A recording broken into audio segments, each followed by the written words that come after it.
झारखंड के एक छोटे से गांव के अंदर एक परिवार रहा करता है। परिवार के अंदर एक माँ है जिसका नाम शांति देवी है। उसके दो बच्चे हैं जिनमें से बड़ी बेटी का नाम बरखा है और छोटा एक लड़का है जिसका नाम है उमेश। उमेश और बरखा के जो पिता हैं उनकी मौत काफ़ी दिन पहले हो चुकी है। उसके बाद से उनकी माँ जो शांति देवी है वही उन्हें मेहनत मजदूरी करके पाल पोस रही है। वह मेहनत मजदूरी करने के लिए भी जाया करती है और साथ में अपने बच्चों का भरण पोषण करने के लिए दूसरों के घरों में काम भी किया करती है। अपने बच्चों को अच्छा संस्कार देना चाहती है और वह चाहती है कि बच्चों को पढ़ा लिखा कर एक काबिल इंसान बना सकूं ताकि उनको ऐसी दिक्कतों का सामना ना करना पड़े जो कुछ शांति देवी ने अपनी जिंदगी में देखा है। यही सोचकर शांति देवी मेहनत करती रहती है और अपने बच्चों को स्कूल में पढ़ाने लगती है। धीरे धीरे समय बीतता और समय के साथ साथ बच्चों की स्कूल एजुकेशन कंप्लीट हो जाती है।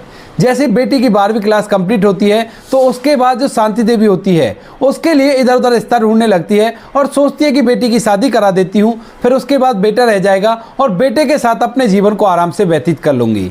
यही सोचकर शांति देवी अपनी बेटी के लिए रिश्ता ढूंढती है तो पड़ोस के एक गांव से जो ज़्यादा दूर नहीं था, यहाँ से लगभग 8 से 10 किलोमीटर दूर था, वहाँ पर एक लड़का मिल जाता है और उस लड़के के साथ वह अपनी बड़ी बेटी बरखा की शादी करा देती है। बरखा का स्वभाव काफ़ी अच्छा था, वह अपनी माँ की मुसीबतों को समझा करती थी, तो इसी वजह से शादी के दौरान वह किसी भी चीज़ की जिद माँ से नहीं करती है। जब माँ ने शादी के लिए बोला तो उसने एक बार में हामी भर ली और उस लड़के से शादी करके अपने ससुराल चली गई है। इसके बाद बरखा वहाँ पर रहकर अपने ससुराल को संभालती रहती है, लेकिन बार बार उसे अपनी माँ की याद आया करती है क्योंकि उसकी माँ ने बड़ी मेहनत से उन्हें पाल पोस कर बड़ा किया था। इधर जो बच्चा बच जाता है उमेश अब 12वीं क्लास को करने के बाद पढ़ाई करने से माँ से साफ साफ मना कर देता है।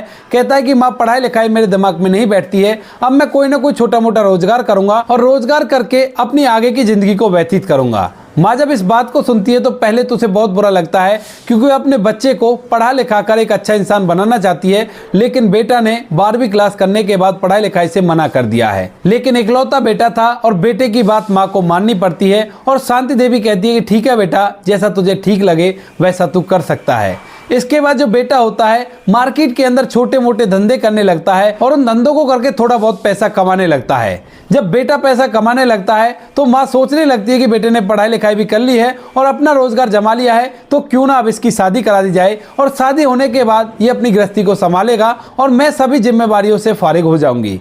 यही सोचकर माँ अपने बेटे से इस बारे में बात करती है तो बेटा भी माँ के हाँ में हाँ मिलाता है और उसके बाद जो शांति देवी होती है वो अपने बेटे के लिए इधर उधर रिश्ता ढूंढने लगती है।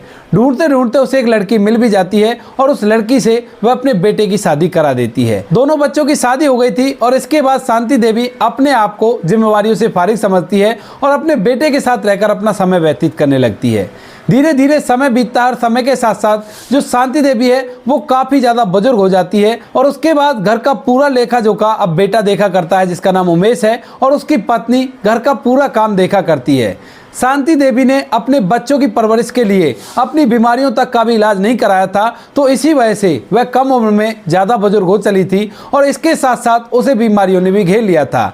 जब भी बेटा उससे बीमारी का इलाज कराने के लिए कहता है तो वह मना कर दिया करती है। कहती है कि बेटा अब ना जाने कितने दिन की ज़िंदगी बची है और मैं क्यों खामा तुम्हारा पैसा खर्च कराऊं, ऐसे ही रह लेने दे और कोई भी दिक्कत नहीं है।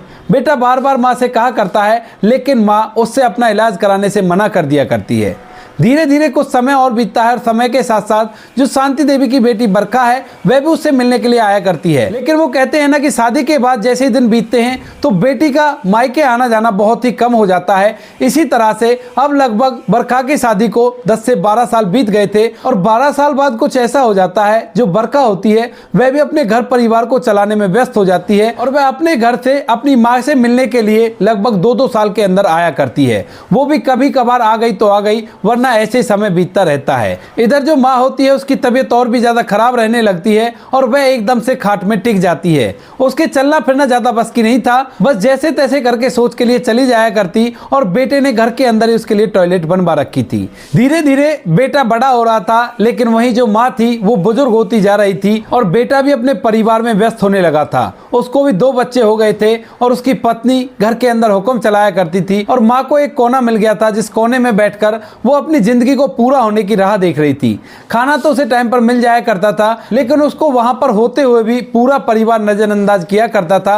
ना ही बेटा उसके पास आया करता था और ना ही बहू उसका कभी हालचाल पूछा करती थी। धीरे धीरे समय बीतता है और समय के साथ साथ एक दिन जो उसकी पत्नी होती है उमेश की, वह उससे घूमने के लिए कहने लगती है। जब पत्नी घूमने के लिए कहती है तो उमेश भी घूमने के लिए राजी हो जाता है, लेकिन फिर वो अपनी माँ की तरफ देखता है और कहता है कि माँ का क्या करेंगे, माँ को अगर साथ ले जाते हैं तो इनको साथ ले जाना बड़ा ही मुश्किल होगा और यहाँ पर छोड़े तो किसके भरोसे छोड़े।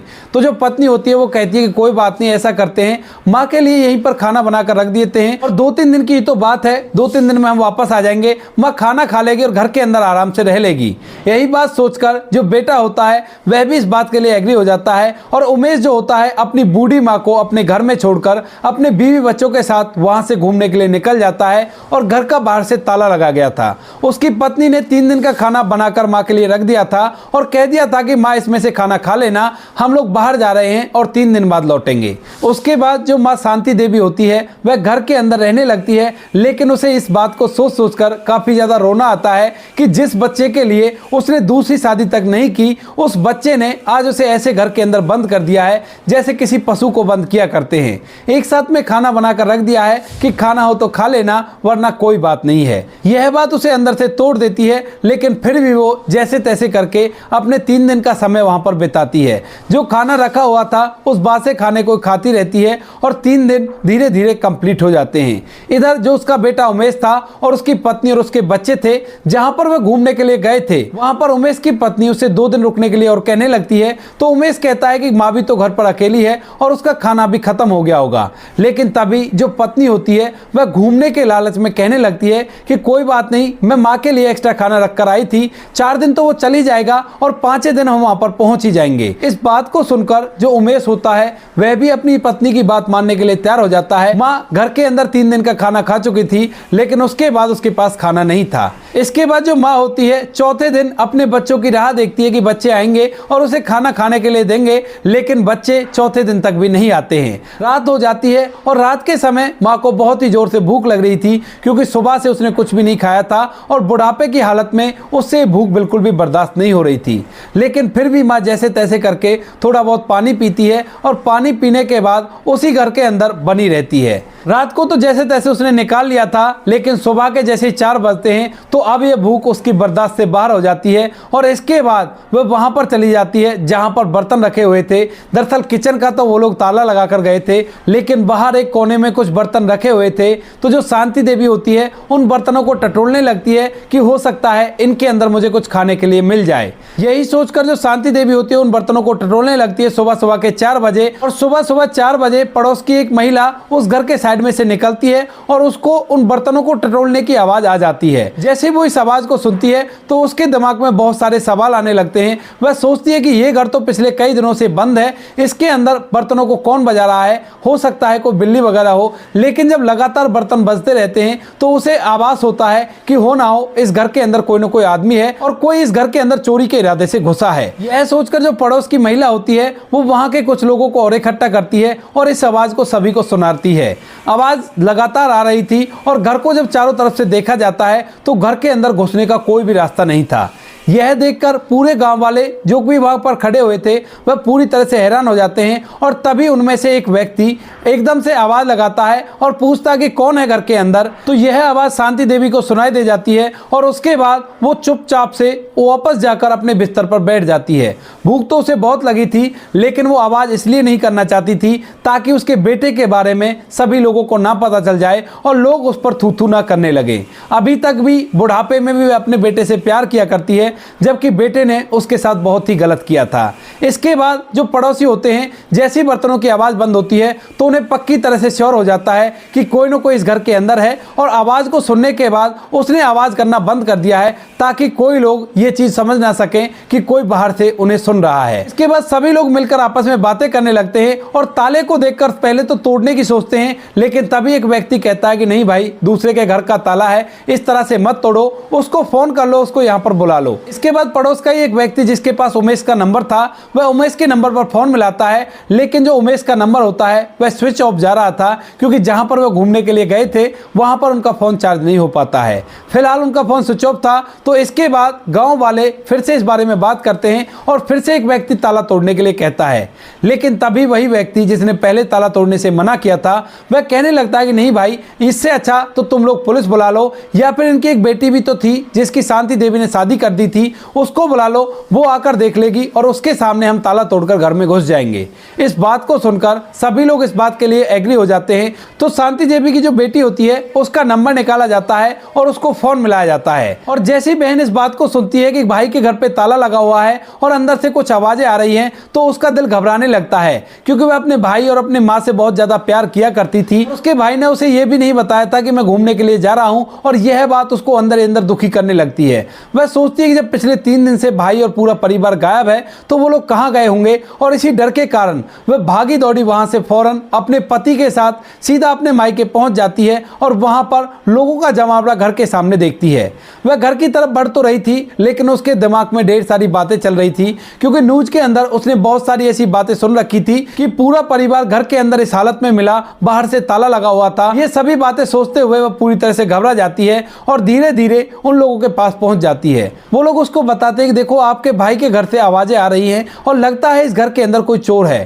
3 दिन से ताला बंद है, हो सकता है वो लोग शायद कहीं घूमने के लिए गए होंगे, लेकिन घर के अंदर कोई चोर फंसा रह गया है और वो बर्तनों को बजा रहा है। जब हम लोगों ने आवाज की तो उसके बाद उसने आवाज करनी बंद कर दी। बरखा जब इस बात को सुनती है तो उसे और भी ज्यादा हैरानी होती है और वह सोचने लगती है कि अगर परिवार वाले घूमने के लिए गए हैं तो घर के अंदर कौन है। यही जिज्ञासा से भरी हुई बरखा गांव वालों से ताले को तोड़ने के लिए कहने लगती है और कहती है कि ताला तोड़कर देखो कौन है अंदर, अगर आप लोग तोड़ सकते हो तो ठीक है, वरना पुलिस को बुला लेते हैं। लेकिन तभी गांव वाले कहते हैं कि कोई बात नहीं, पुलिस को बुलाने की जरूरत नहीं है, हम लोग हैं ना, हम लोग उसे काबू में कर लेंगे।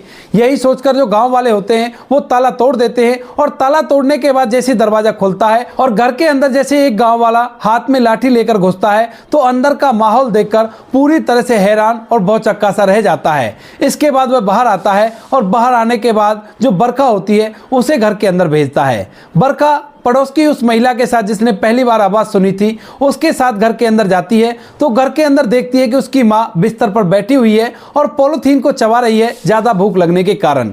जैसे ही माँ अपनी बेटी बरखा को देखती है तो एकदम से उसकी आंखों से आंसू टपकने लगते हैं और वह फूट फूट कर रोने लगती है। बेटी बरखा अपनी माँ की ऐसी हालत देखकर भागी दौड़ी एकदम से उसके पास जाती है, उसके हाथ से उस पॉलीथीन को लेकर फेंक देती है और उसे गले से लगाकर कहने लगती है कि माँ, तुम्हारी ऐसी हालत कैसे हो गई। तो उसके बाद जो माँ होती है अभी तक रो रही थी और इतनी देर में गांव के कुछ और लोग भी उस घर के अंदर आ जाते हैं। जब बुजुर्ग महिला की ऐसी हालत देखते हैं तो उन्हें इसके बेटे पर बड़ा ही गुस्सा आता है और वो तरह तरह की बातें उसके बारे में बनाने लगते हैं। लेकिन तभी शांति देवी कहती है कि नहीं, मेरे बेटे के बारे में तुम कुछ भी मत कहो, आखिर है तो वो मेरा बेटा ही। इस बात को सुनकर गांव वाले और भी उसके बारे में बातें बनाने लगते हैं कि ये देखो, इसकी माँ अब भी हम लोगों से लड़ाई करने के लिए तैयार है, लेकिन उस बेटे को जरा भी तरस नहीं आया, माँ को ऐसा अकेला घर में छोड़कर कहीं पर चला गया है। इसके बाद जो बरखा होती है वो माँ से कहने लगती है कि माँ, तुम यहाँ पर कैसे, और भैया और भाभी कहाँ गए हुए हैं। तो उसके बाद जो शांति देवी होती है वह बताती है कि बेटी, वो लोग तो घूमने के लिए गए हैं और वो अक्सर ऐसे चले जाया करते हैं, लेकिन मेरे लिए जितना खाना छोड़कर जाया करते हैं उस खाने को खत्म होने से पहले ही वो वापस आ जाया करते थे। लेकिन इस बार न जाने क्या हो गया, जो उनको काफी दिन हो गए हैं और आज 5वां दिन है उनको गए हुए। 3 दिन का वो खाना छोड़कर गए थे और आज जैसी सुबह सुबह बिल्कुल भी भूख मुझसे बर्दाश्त नहीं होती है, तो मैं इन बर्तनों को देख रही थी, इन बर्तनों में कुछ मुझे खाने के लिए मिल जाए। लेकिन तभी ये आवाज बाहर से किसी ने सुन ली और बाहर से आवाज लगाकर ये कहने लगा कि कौन है इस घर के अंदर।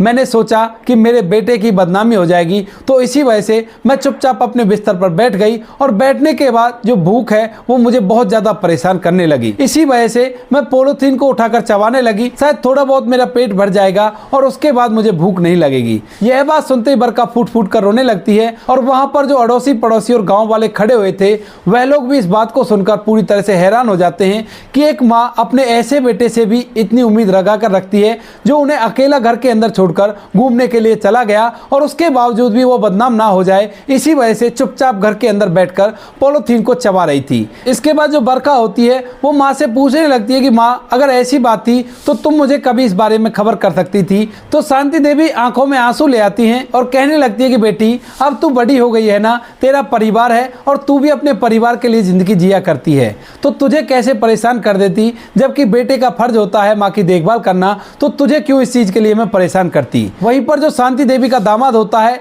वह यह सब कुछ खड़ा खड़ा सुन रहा था और इस बात को सुनने के बाद वह कहने लगता है कि माँ, तुमने तो हमें एक पल में ही पराया कर दिया। तुमने अपनी बेटी को बड़े लाड़ चाव से पाल पोस कर मुझे सौंप दिया और यह मेरी गृहस्थी संभाल रही है, तो मेरा भी तो इतना फर्ज बनता है कि मैं तुम्हारी देखभाल करूं। उसके बाद जो दामाद होता है वह उसे अपने साथ ले चलने के लिए कहने लगता है और इस बात को सुनकर जो बरखा होती है वह भी अपने पति के हाँ में हाँ मिलाती है और अपनी माँ को अपने साथ चलने के लिए कहने लगती है।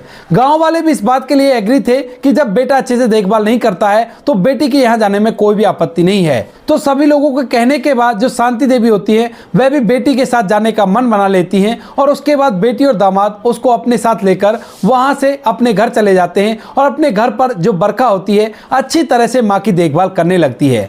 दरअसल जो शांति देवी का दामाद था वह बड़ा ही दयावान किस्म का व्यक्ति था और ऊपर से उसकी माँ की मौत भी काफी पहले हो गई थी। वह बार बार अपनी माँ को मिस किया करता था, लेकिन यहाँ पर जब उसकी सास के बारे में उसे पता चला तो उसके बाद उसने अपनी सास को ही माँ की जगह रखकर उसकी सेवा करने की सोची।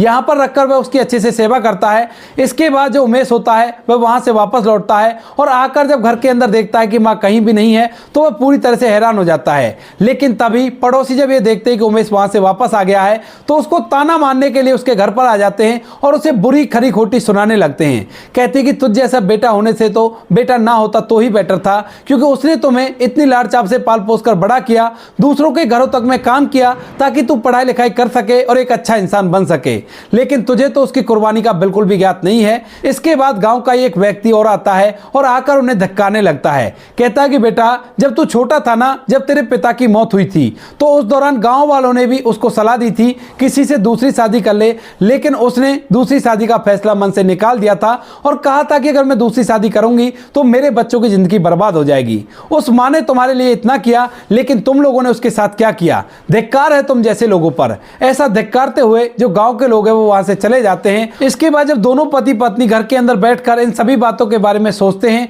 तो उन्हें पता चलता है कि उनका भी एक बेटा है और उनका बेटा अगर उनके साथ ऐसा करने लगे तो कितना बुरा होगा। और ऊपर से माँ की ममता इतनी बावली है, अभी तक भी लास्ट तक अपने बच्चों को बचा रही थी और इसी वजह से कोई पुलिस केस भी नहीं हुआ था और ना ही किसी को उसने करने दिया था। इसके बाद बेटा और बहू दोनों को इस बात पर बड़ी शर्मिंदगी महसूस होती है और इसीलिए वह अपनी बहन के वहां जाकर अपनी मां को वापस लाना चाहते हैं। लेकिन वहां पर जाने के बाद जैसे उसे अपनी मां की हालत दिखाई देती है तो उसके बाद उसकी आंखें फटी की फटी रह जाती हैं, क्योंकि यहाँ पर उसकी मां को नहला धुलाकर अच्छी तरह से रख रखा था और परिवार का कोई न कोई सदस्य उसके साथ बैठकर बातें किया करता था। यह सब कुछ उमेश से नहीं हो पाता था और जैसे बहन बरखा अपने भाई और अपनी भाभी को वहां पर देखती है तो उसके बाद वो कहने लगती है कि हाँ भैया बताओ आप यहाँ पर कैसे आए हो। उसने बिल्कुल भी ये बात जाहिर नहीं होने दी थी कि उसने माँ के साथ बहुत गलत किया है और उस बात को लेकर वह उससे गुस्सा है। और इसके बाद जो उमेश होता है अपनी बहन के आगे हाथ जोड़ने लगता है और कहता है कि बहन मुझसे बहुत बड़ी गलती हो गई, माँ को मेरे साथ भेज दो। लेकिन वहीं जो शांति देवी होती है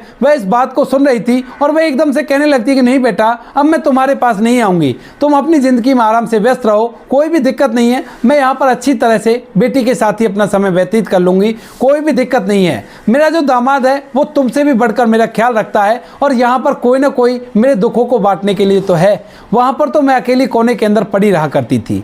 इस बात को सुनकर जो बेटा होता अपनी माँ के पैरों को पकड़ लेता है, लेकिन माँ उसे वहाँ से जाने के लिए कह देती है और कहती है कि मैं तुम्हारे पास बिल्कुल भी नहीं रहूंगी और मैं यहीं पर अपनी बेटी के पास ही रहूंगी। इसके बाद बेटा और बहू मायूसी का चेहरा लेकर वहां से वापस आ जाते हैं और फिलहाल जो शांति देवी हैं वह अपनी बेटी बरखा के पास ही रहा करती हैं और अच्छे से अपना समय व्यतीत कर रही हैं। तो दोस्तों ये थी कहानी एक कलयुगी बेटे की जिसने अपनी माँ के साथ कुछ ऐसा किया, लेकिन उसके बावजूद भी माँ उसे बचाना चाहती थी। आप क्या कहना चाहते हो इस कहानी के बारे में? आपकी जो कमेंट सेक्शन में लिख सकते हो, लोगों के साथ शेयर कर सकते हो। वीडियो अगर अच्छी लगी हो तो वीडियो को लाइक और चैनल को सब्सक्राइब जरूर करें ताकि हमें थोड़ा सा हौसला मिले आप लोगों के लिए ऐसे अच्छे वीडियो बनाने के लिए। इन कहानियों को सुनाने का उद्देश्य किसी को परेशान करना बिल्कुल भी नहीं है। यह कहानी आपको इसलिए सुनाई जाती है ताकि आप लोग इन कहानियों में से कुछ ना कुछ सीख सको और अपने जीवन में उस चीज़ को अप्लाई कर सको। मिलते हैं किसी नेक्स्ट वीडियो में नए टॉपिक के साथ, तब तक के लिए जय हिंद, जय भारत, जय हिंदुस्तान।